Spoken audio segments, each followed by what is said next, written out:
2020లో బెంగళూరులో చేయించుకున్నాను. 2 IVFs అయ్యాయి నాకు. Multiple failures of embryo transfer. నాకు ఒక 4 ఎంబ్రియో ట్రాన్స్ఫర్స్ అయ్యాయి, బట్ నో యూస్. మొత్తం నెగిటివ్ రిజల్ట్స్ వచ్చాయి నాకు. ఆఫ్టర్ నేను ఇన్స్టాగ్రామ్లో స్క్రోల్ చేస్తూ మా వదిన కూడా ఇక్కడే చూపించుకుంది. సో తనకు కూడా పాజిటివ్ వచ్చింది. సో నాకు కూడా హోప్తో నేను కూడా ఇక్కడికే వచ్చాను, చూపించుకున్నాను. విత్ PGP త్రూ నేను సక్సెస్ అయ్యాను. సో 4 times అంటే 8 babies ని ట్రాన్స్ఫర్ చేసుకున్నా సక్సెస్ కాలేదు.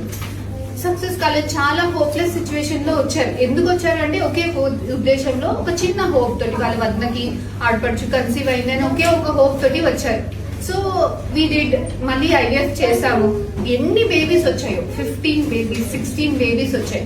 కానీ దాంట్లో ఇన్ని బేబీస్ వచ్చినా, ఇన్ని మంచి క్వాలిటీ బేబీస్ వచ్చినా కూడా సక్సెస్ అవ్వట్లేదు. మరి ఎందుకు సక్సెస్ అవ్వట్లేదు? ఇప్పుడు నేను కూడా అవే బేబీస్ మళ్ళీ తిరిగి పెడితే ఏమీ లాభం ఉండదు కదా. సో ఎందుకు మనకి అందరికీ అనిపిస్తుంది, మేడం మంచి క్వాలిటీ బేబీని పెట్టినా ఎందుకు అతకలేదు, మంచి క్వాలిటీ బేబీ మంచి క్వాలిటీ గర్భసంచిలో పెట్టినా ఎందుకు అతకట్లేదు అని మనకు అనిపిస్తుంది కదా. చాలా మంది ఫెయిల్ అయిన పేషెంట్.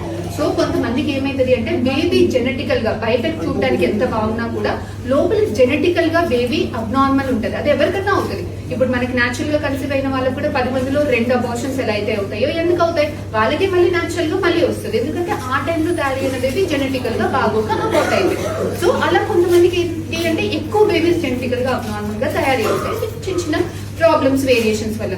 సో ఆ 16 babies నుంచి నాకు అనాలిసిస్ చేస్తే 2 babies మాత్రమే జెనెటికల్ గా నార్మల్ గా దొరికాయి. అవుట్ ఆఫ్ 6 అంటే తను ఇంకా ఎన్ని 16 babies ని పెట్టించుకోవాలి కదా ఆ బేబీస్ రాలంటే. సో ఈ simple technique, advance IVF technique వల్ల మనకి ఏ బేబీ నార్మల్ గా ఉంది అన్నది చూస్ చేసుకుని అలాంటి బేబీనే మనం పెట్టుకున్నాం అనుకో, సక్సెస్ రేట్స్ చాలా బాగుంటుంది. సో ఇది కొంతమంది పేషెంట్స్ కి, రిపీటెడ్ గా ఫెయిల్ అయ్యే పేషెంట్స్ కి this is very very very useful. Advanced IVF facility is very useful. So చక్కగా అడ్వాన్స్డ్ IVF PGTA చేసినప్పుడు, జెనెటికల్ గా నార్మల్ ఎంబ్రియో ట్రాన్స్ఫర్ చేసుకున్నప్పుడు సక్సెస్ రేట్స్ చాలా ఎక్కువ ఉంటాయి. ప్లస్ అబార్షన్ రిస్క్ ఇది ఎవరికి చేస్తాము అంటే, ఏజ్ ఎక్కువ ఉన్న వాళ్ళకి, అబార్షన్స్ ఎక్కువ అవుతున్న వాళ్ళకి, రిపీటెడ్ గా మంచి క్వాలిటీ ఎంబ్రియోస్ పెట్టినా ఫెయిల్ అవుతున్న వాళ్ళకి రీజన్ తెలియడానికి ఇలాంటి అడ్వాన్స్డ్ IVF చేస్తాము. సో ఓకేనా, మీ ఫ్రెండ్ సర్కిల్లో, ఫ్యామిలీలో ఎవరికైనా ఇలాంటి ఇబ్బందులు ఉన్నప్పుడు please try to spread the word, spread the awareness, so that వాళ్ళకి మనకి హెల్ప్. ఎందుకంటే రిపీటెడ్ గా IVF ఫెయిల్ అయిన వాళ్ళు చాలా డిప్రెస్డ్ గా ఉంటారు, చాలా depressed. That is the end of the life అనుకుంటారు, but that is not the end. Okay, she is the hope.